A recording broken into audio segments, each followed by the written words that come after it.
Trae Young makes his Washington Wizards debut tomorrow, and he brings things to the Washington Wizards that they didn't previously have in their offense. Chase Hughes tells us what that is today here on Locked On Wizards.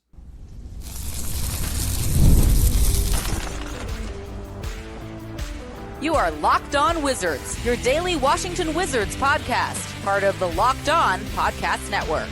Your team every day. DC family, you are locked on to the Washington Wizards, where you're part of our family. We thank you for making Locked On Wizards your first listen every single day. We're part of the Locked On Podcast Network, where it's your team free and available every single day. And today we are brought to you by GameTime. Download the GameTime app, create an account, and use code LOCKEDON for $20 off your first purchase. Alongside the DC sports content creating Strober and Abdullah Ayubi, I'm Ben Strober, and I cover the Washington Wizards for Roundtable.io. And today we're joined by our good friend of the program, Chase Hughes from Monumental Sports Network. Chase, how's it going today, man? It's going well. I think, like you guys and like Wizards fans, I'm excited to see Trae Young on the court at Capital One Arena. Yeah, I was just going to ask, you've been covering this team for now quite some time. You've been here for the days where you had a real superstar in the building in Wall, and then an era where Beal was kind of the main guy here. It's been a while since we've had that type of energy and a real superstar play for the Wizards. And maybe you wouldn't say Young is on that level of player, but he's certainly of that caliber, I would say. So I just kind of wanted to get your thoughts on having a player with this type of pedigree on the floor for the Wizards again. I know it's been a while, so I wanted to get how you were feeling about that. Yeah, I mean, it's definitely a different dynamic, as you mentioned. You know, these last few years, we've been watching a really young team, and we're all just kind of trying to spot the signs of something meaningful for the future with young first-round picks who are 18, 19, 20 years old. And now you have a guy who's going to step right in, who's in his physical prime. You know, we'll see if he can get back to being the player he was at his peak in Atlanta, who everyone knows who he is. Everyone knows his game. And he's tended to be a very popular player over the years. And I think what's fun about it is he really plays the game with fans, and wherever he goes, I think he's more of an entertainer than your average NBA star, where, you know, he might do the shiver or, you know, a shimmy before he makes a three, or, you know, we all saw him roll the dice in Madison Square Garden. So I'm interested to see sort of the showman side of Trae Young. You know, the Wizards have a lot of young players who are good and are promising, but they don't have a whole lot of that kind of flair on their roster. He's going to bring several different dynamics, not just as a player, but as sort of an entertainer, like I said. So I think that'll be fun. Yeah, Chase, I was going to ask you this because I was a big fan of the trade, knowing that he'll be playing alongside Alex Sarr, a guy that can dime him the ball, and Trae Young is an elite passer. When it comes to Alex Sarr obviously dealing with an injury, who is another guy that you think will benefit playing alongside Trae? I think Tre Johnson, the other Trae, that'll be interesting to watch, because Tre Johnson, I think, by and large, has had an impressive rookie season. There's been some ebbs and flows, but overall, I think all of us would agree, like, they got another one in him. His shooting is really good, but he hasn't really played with a traditional point guard, and especially one who's as good at setting others up as Trae Young is. Like, we saw Trae Young at his peak in Atlanta alongside Kevin Huerter, of course, another former Maryland Terrapin with red hair, just like Ben Strober. So I think there could be some more open catch and shoot three opportunities for Tre Johnson. I want to see those guys not only in the half court, you know, maybe with corner threes. I think Trae Young will set them up there, but also in transition. Like, Trae Young's the type of guy who keeps his head up when he's dribbling the ball up the court. Like, I could see Tre Johnson getting some of those, like Otto Porter, Davis, among honestly a lot of their young players, because Tre Johnson isn't the only guy who's shown a proficiency for shooting off the catch from three-point range. So one thing you'd like to see the Wizards improve upon as the years go along here in the rebuild, something they haven't done too well this year, you detailed this in your article about 5 things the analytics say about Trae Young, is paint touches. Washington 23rd in paint touches this year.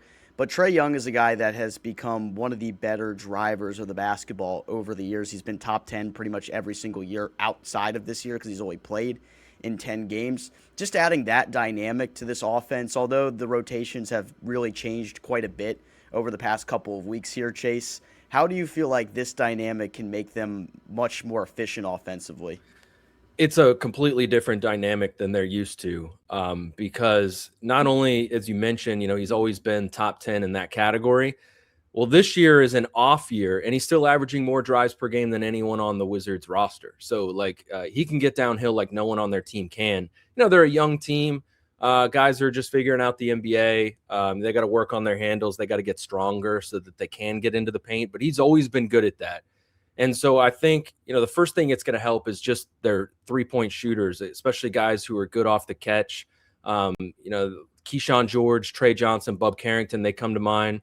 I think they'll benefit.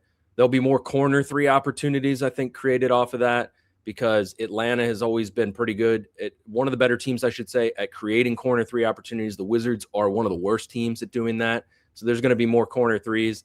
And then once he gets into the paint, the pick and pop or pick and roll option with Alex Sarr, when he does play with him, is going to be tough to stop. And I think there's going to be a lot more lobs thrown to big men on the Wizards roster.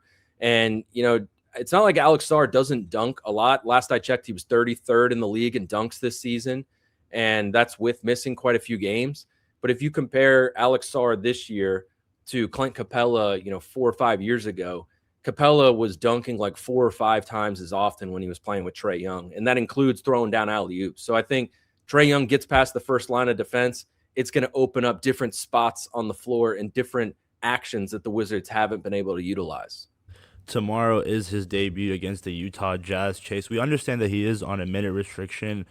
Overall, as if you were advertising to a Wizards fan, what are some things that Wizards fans should be looking forward to just seeing Trae Young playing on the court? I think long threes, just like we have grown accustomed to seeing from Tre Johnson, a level of creative passing that didn't previously exist on the roster. The highlight reel passes sometimes, the length of the court, that's going to be fun to watch. And then just some of the showmanship. Like, I think if he gets going, I think he's going to feed off the energy of the crowd more so than a lot of their young players who are more kind of stoic or reserved in their personalities. Everyone's got their own little celebration, but the whole league knows what Trae Young does when he gets going.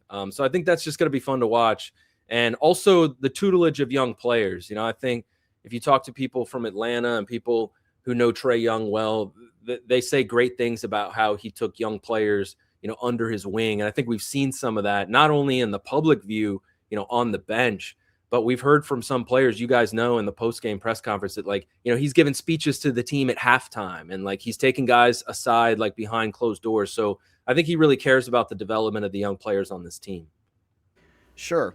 One of the things that interests me about this game is just seeing how they really utilize him in the pick and roll, because we haven't got the injury report yet, so I'm unsure of the status of Tristan Vukcevic, who's missed the past couple of games. Obviously, Sarr is out at the moment, and Julian Reese has been this team's starting center. And Chase, I know you and I could appreciate that as Maryland Terrapin fans, but I think today was the first time he actually got to really practice with the team, which made it even crazier that he went out there and started two games. They had a back-to-back, and you're not allowed to practice the day after a back-to-back. So he might have gone into the gym, but it wouldn't have been a formal thing. So he still hasn't practiced. Oh my! See, it's crazy at this point. But now that you're adding Trae Young back to the equation here, who's been such a dominant pick and roll player, do you think they'll be a little bit more hesitant to go with that style of offense with Reese on the floor because he's not as familiar with their system, or do you think it's just full go anyway?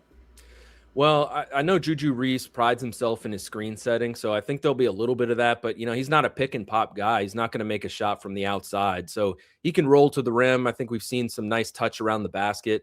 But, yeah, you're not going to be able to see, all the weapons that the Wizards might be able to deploy at one point or at some point down the road. But still, with the shooters, I think that'll be fun to watch. We'll see how the defense goes. I think Trae Young, a lot of us, want to see what can they do defensively with him. And that includes a rim protector like Alex Sarr or Anthony Davis, or ideally both of them. So they might not have that rim protection against a Utah Jazz team that, has some offensive talent and some size on that end of the floor. So we'll see how it goes. We're not going to be able to see all of it, but I do expect them to run some pick and rolls. And, you just won't have that option unless it's Tristan Vukcevic, for Julian Reese, Juju Reese to step out and make a three. Wanted to talk about the two wings, Jason Bilal and Kyshawn George. Kyshawn early on the season had the on-ball dominant activities, but now that he's playing alongside Trey, how do you see his game changing playing alongside Young? Yeah, I think they don't want to go away from Kyshawn George being a creator and an initiator. And to a certain extent, when he's on the floor, I think there's going to be a give and take between Trae Young and the rest of the team. And with the way the team wants to play, which is not having one guy dominate the ball. And you're talking about a player in Trae Young who, last I checked, was 6th all time in usage rate for his career. So he's used to having the ball in his hands. And of course, he generates a lot of points and assists, but that's not the way the Wizards like to play. So I think they'll try to do things where, Kyshawn George still initiates if they're on the court together. But I would expect Kyshawn George to be one of the primary options when Trae Young isn't on the court. And that's going to be for the majority of the game to start. Like we said, 17 to 20 minutes is his restriction at the beginning. They'll have Kyshawn George, I'm sure, initiate a lot of the offense when Trae Young isn't in the game. But that's certainly going to be something to watch. I think the good news is Kyshawn in particular has already shown the ability to affect the game both on and off the ball, and his shooting ability, his tendency to make threes off the catch, and also be able to attack off catch and goes. All that's going to help. Also, his positional versatility. He can play inside and out because of his size. So those are things that are working in the Wizards' favor, but certainly there's going to be some experimenting at the beginning. There's been a lot of experimenting as of recent, and one of those things is another guy they like to see initiate the offense, and that's the rookie, Will Riley. He's looked real good as of late. We talk about that next when we come back. It's tax time, but for a lot of us, the old way of doing taxes is a lot. Trying to book an appointment that's not the most convenient, sitting in a waiting room with a stack of papers, emailing back and forth and wondering if they really get your situation. But this year, you're getting a major upgrade. Intuit TurboTax now has in-person locations nationwide. You can meet face-to-face with a real expert, and your documents get uploaded straight to your TurboTax app on the spot. Just like that, you're done. Your TurboTax expert works to get you every dollar you deserve, while you get the real-time notifications as you go about your day. It's the relief of walking in and meeting a real person and walking out knowing your taxes are being handled the right way. Head to TurboTax.com/local to find a store near you and book your appointment today. Chase, another 19 points for Will Riley, the rookie last night, who just continues to excel in this new, more ball-dominant role that he's been playing in as of late. And obviously, this is the point in the year where you want to see a guy like Riley get the opportunities to see what he's got in store as a scorer. And scoring the ball is something he's done well. He's done it efficiently. I just want to get your thoughts on what you've made of the recent rise of him as a scorer. Very encouraging, and he just keeps passing tests and scaling what he's done in small pockets of minutes upward. And I think that's really encouraging because it doesn't always happen that way. Like we saw him early in the season only get 2 to 3 minutes at a time late in lopsided games, and he would always do something that was interesting. And I think we all wanted to see more. And then they gave him a little bit more playing time and he continued to succeed. And now he's getting 25, 30 minutes a night. And not only has he scaled the scoring upward, but he's shooting efficiently. He's getting to the free throw line. The motor isn't wavering just because he's playing a lot longer. So I think all of that is really, really positive for the Wizards. What he can do at 6'10" with the ball in his hands off the dribble is very unique, I think, especially for his age. And the more I watch him play, the more I'm kind of reminded of like a pitcher in baseball who has like a hitch in their delivery or something about their timing that makes it really difficult to time the pitch when you're the batter. Johnny Cueto. Yeah, like I could throw. Yeah, exactly. Yeah. Johnny Cueto's a good one. I was thinking like Ubaldo Jimenez. Remember, he would do that. He had sort of a hitch in his delivery. And the guy who I think he reminds me of the most is Doug Fister, who used to pitch for the Nationals, who I covered because they're about the same height, same build. He was so tall. Yeah, he was like 6'9", 6'10", and he wasn't the fastest guy in like a traditional sense. He only threw like 88 miles per hour, but he worked quickly, and he just kept the batters off balance because the timing was off. And it's kind of the same thing with Will Riley, and you're seeing that translate in him generating more free throws than the other young guys on the team because I think whoever's defending him just can't get a sense for the rhythm and the timing of what he's trying to do. And not only is he really good at getting players off balance, I think he's good at paying attention to who's defending him and understanding when they are off balance.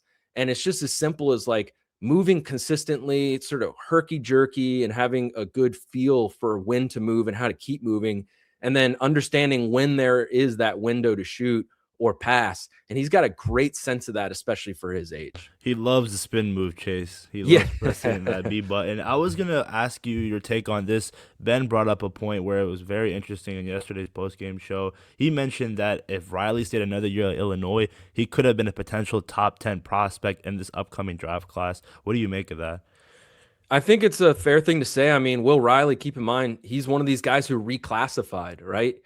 So he went to school early. Now, his age doesn't really match up with that. He just turned 20, so he is the age of an NBA rookie. But just comparing him to the rest of the guys in this NBA draft class, like maybe Nate Ament would be someone he'd be jockeying for position with.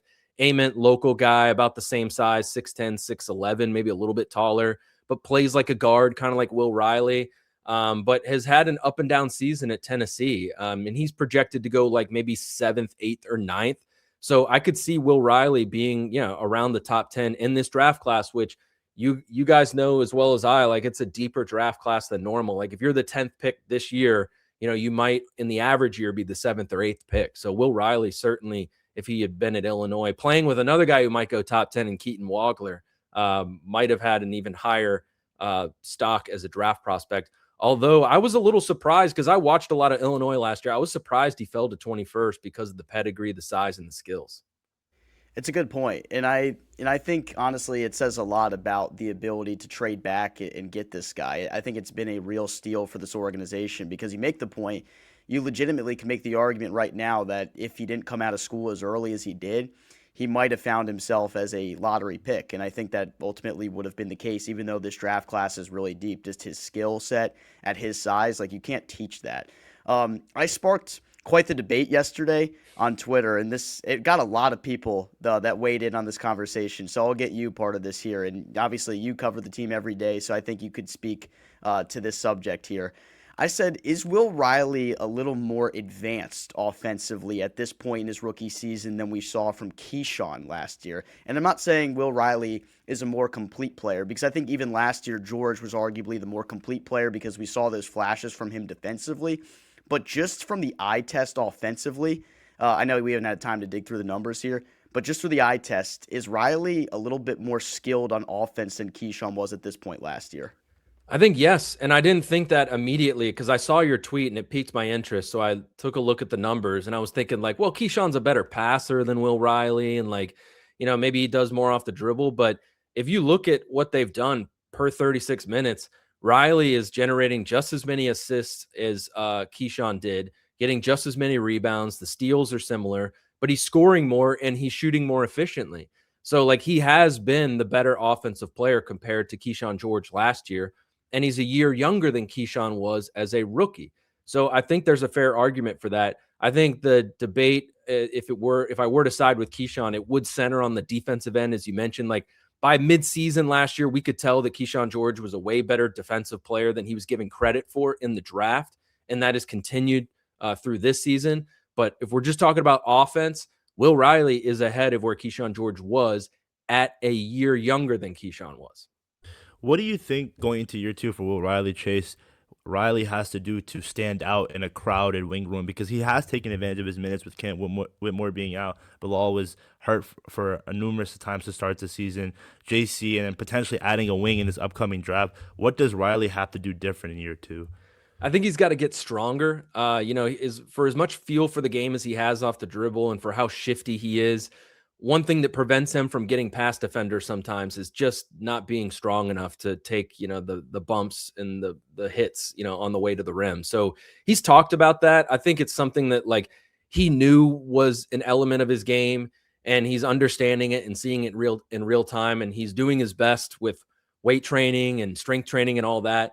But I think he also understands that his best ability to make significant gains in that area is going to be in the offseason. So it's kind of like he's just got to wait until he has an opportunity to take a several month, long view and try to improve that part of his game. So I think, getting stronger will help him offensively. It'll probably improve his 3-point shot. And then it'll also help him on the defensive end. I think he struggled at times defensively, but if he can get a stronger upper body, that'll help him prevent guys from getting past him a lot better. I just can't wait to watch him the remainder of this season. I think that's been like the silver lining for me, although like a lot of these games are going to be tough to watch at times. Like seeing these Will Riley minutes and these performances have been really encouraging to say the least. All right, Chase, we know that you're a college hoops junkie. This is a super deep draft class. Let's talk about that class and what you think about it when we come back.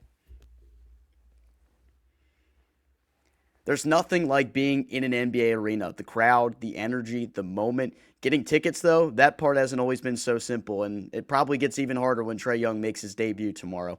That's why GameTime has become the go-to app for scoring tickets fast without the hassle. It puts the advantage back where it belongs, with the fans.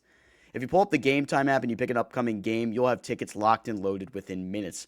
I love seeing all the prices up front. No surprise fees are there for you at checkout. Being able to see the view from the seat before buying makes the decision that much easier. Zone deals stand out. Choose the section, GameTime picks the seats, and you save. Great last-minute options become available too, with NBA tickets showing up at solid prices right before tip-off. Everything feels quick, intuitive, and stress-free from start to finish. Take the guesswork out of buying NBA tickets with GameTime. Download the GameTime app, create an account, and use code LOCKEDON for $20 off your first purchase. That's code LOCKEDON for $20 off. Download the GameTime app today, and remember, it's GameTime.co, not .com. Chase, I want to start with Cam Boozer with you because I know you had the opportunity to see him in person just a few weeks ago in that Duke-Michigan game. You and I had a couple of conversations off the air about why his passing stuck out so much to you. With that dynamic of his game being so prevalent alongside the scoring and the rebounding and just the basketball IQ, where do you put him on your big board as it stands right now? Are people too low on him? I still have him third. He's the best passer of the top prospects in this draft, the best rebounder, the best processor overall. And, I feel the same way as a lot of people. It seems almost unfair to put him third with how productive he's been. It's just the size and athleticism.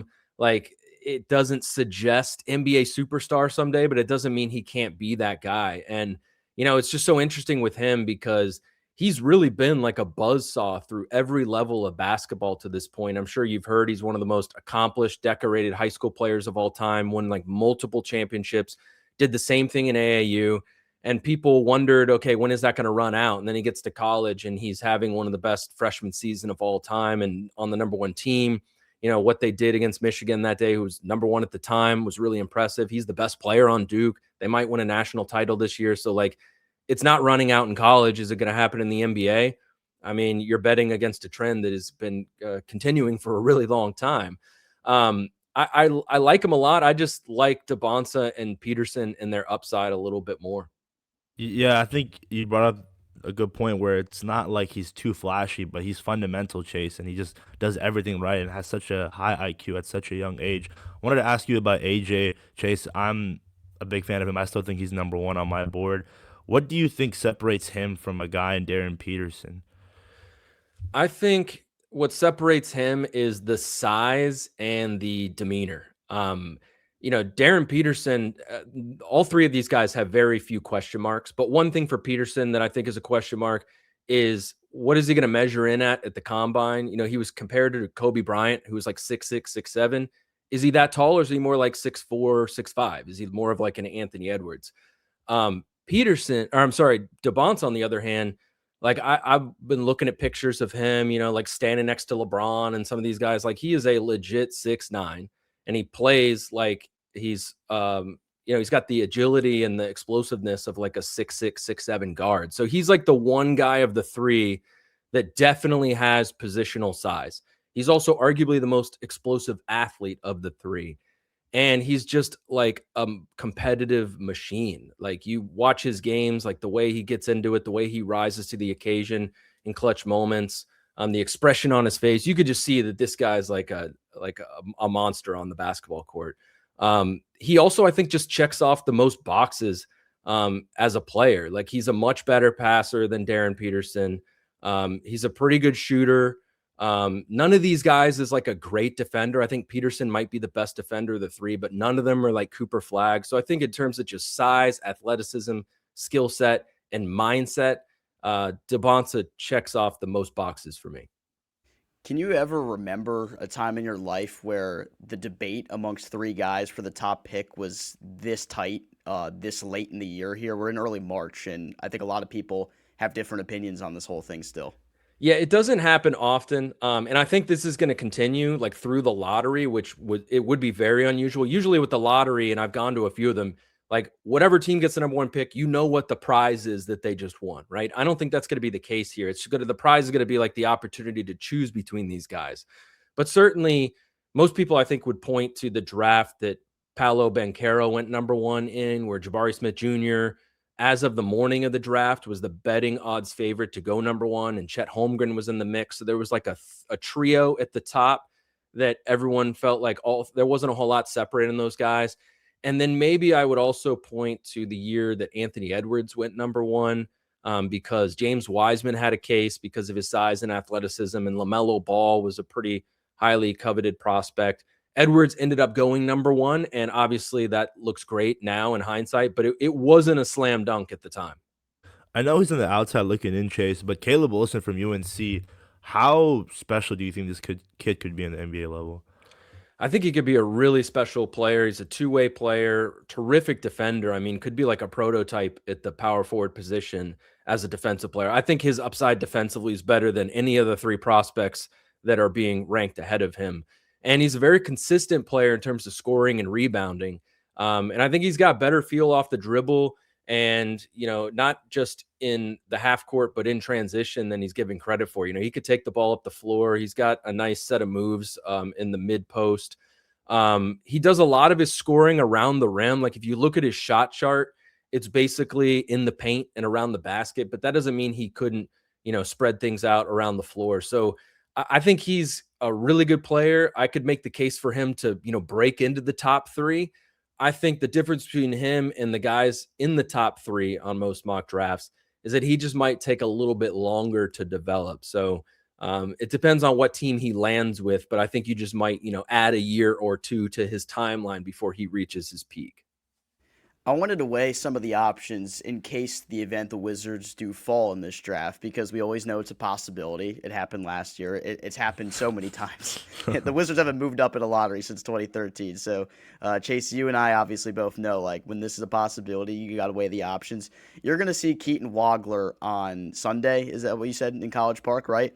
That's right, so yeah. All right, so if the Wizards do fall to 6 or 7 in this draft, there's a lot of good point guard talent that will likely be available there for Washington in that situation. Although you have Trae Young for now, I know we've seen reports that they might want to get an extension done with him. We don't know anything about that until it does happen for sure. Do you see them going point guard, or would you see them go with a higher upside guy like Wagler? But I guess Wagler can kind of fit the bill for the guard position at 6'6". I don't know. Yeah. But there's other true point guard options that you could go for. I think it's going to be best player available regardless of position. I mean, they have enough talent on their roster and enough depth where there's going to be a logjam either way, right? If they pick DeBonsa, he overlaps with some of their wings.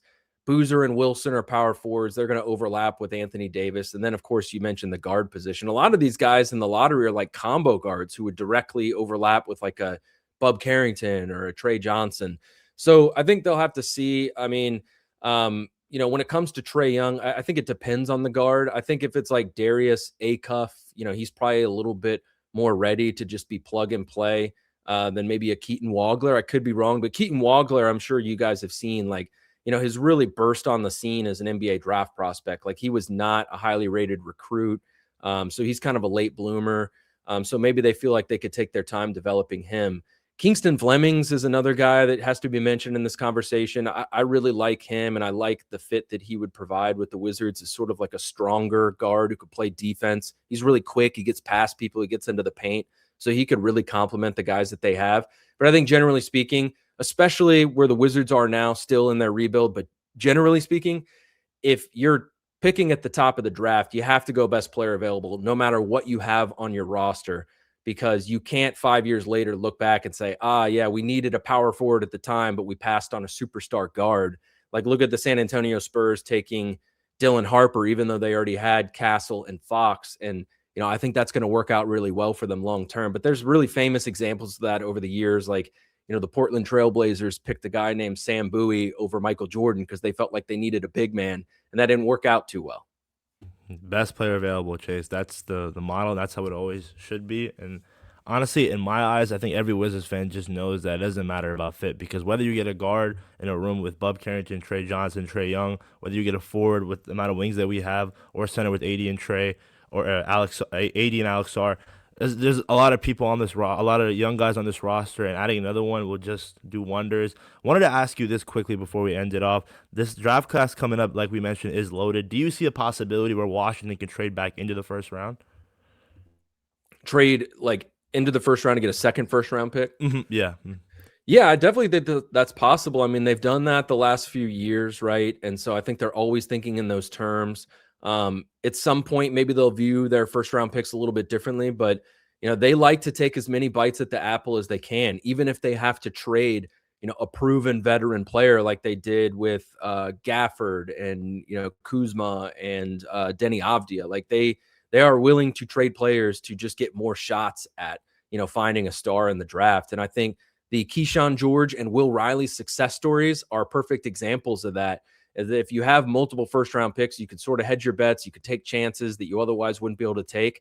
And if you can find a late-round gem, it can really change your outlook.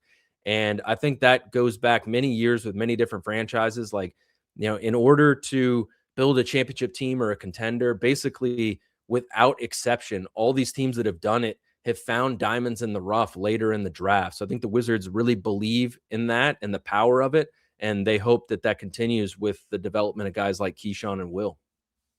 Chase, give us your Commanders free agency wish list. Big curveball, but I want to hear what you're looking for the Commanders, because we're about to be out of time. So let's talk Commanders. Yeah, I want them to get a really good tight end. I think everyone is focusing on more obvious positions of need, and number 2 wide receiver would be one of those needs. But if they could get a really good tight end, and like Pitts from Atlanta, like he's technically a free agent, right? Like there's a few guys out there. You got franchise tag. Oh, you got franchise tag. Yeah, but I think there's still going to be someone out there who could be a big upgrade from what they've had. Ertz was pretty good. Ben Sinnott not really living up to the hype as a second round pick. So I would love them to get a tight end, and I think that would be great for Jaden Daniels to have Terry McLaurin over the top and then a tight end going across the middle. There's a tight end up 495, Chase. That's all I'm saying. Yeah, there you go. I'd love Likely. It's fun to get your thoughts. Chase, one thing I noticed about every time we've had you on the podcast, I guess it's only twice now, actually, so I don't know. I wouldn't say every time because it's literally only been twice. Somehow baseball always comes up. Like, what's the affinity for baseball for you to, like, bring up baseball numbers and kind of relate it to basketball? Do you feel like the two sports, like, have stats that are almost comparable in a way, or is it just something you like to do?